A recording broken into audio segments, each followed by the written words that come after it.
After you give a presentation, do you usually feel it was quite successful? Or are you usually tormented by all the things you should have done or said differently? If your answer was the former, then this book might not be for you.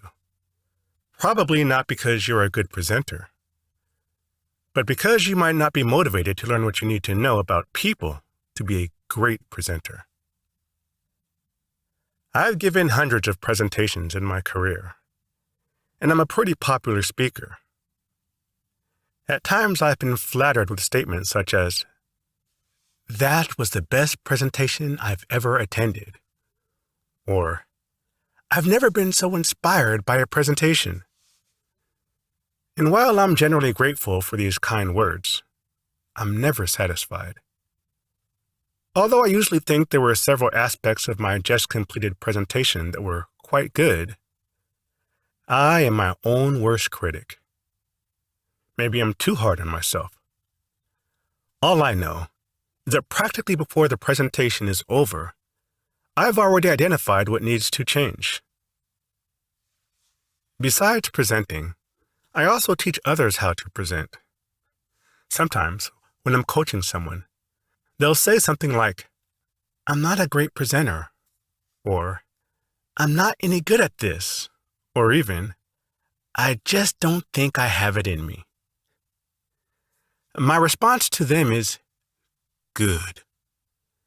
Now I know that you have the humility and capability to be a great presenter." Because like any great artist or performer, great presenters are always striving to improve their performance.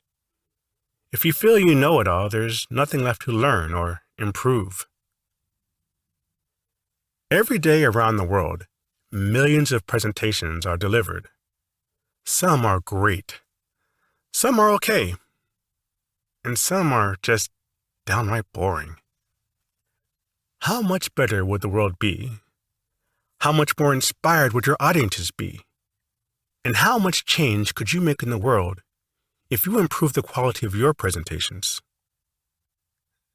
There are two sides to every presentation, the speaker and the listener. If you want to give a great presentation, then you need to understand the listener. The more you understand about how people think, react, and decide, the better able you'll be to create a presentation that informs, inspires, and motivates. When you learn about people, you learn how to better craft and deliver your presentations. It's not a matter of just giving people information.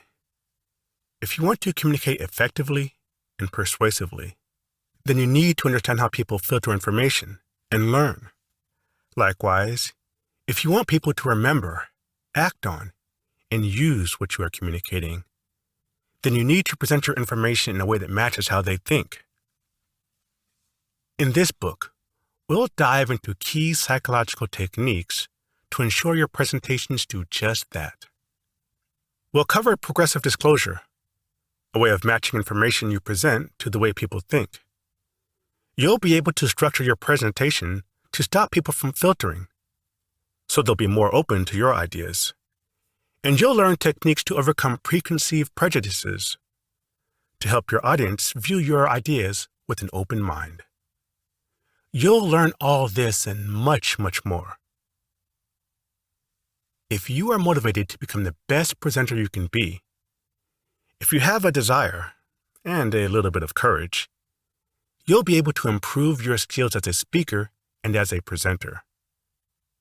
It doesn't take a lot of time, and it isn't difficult.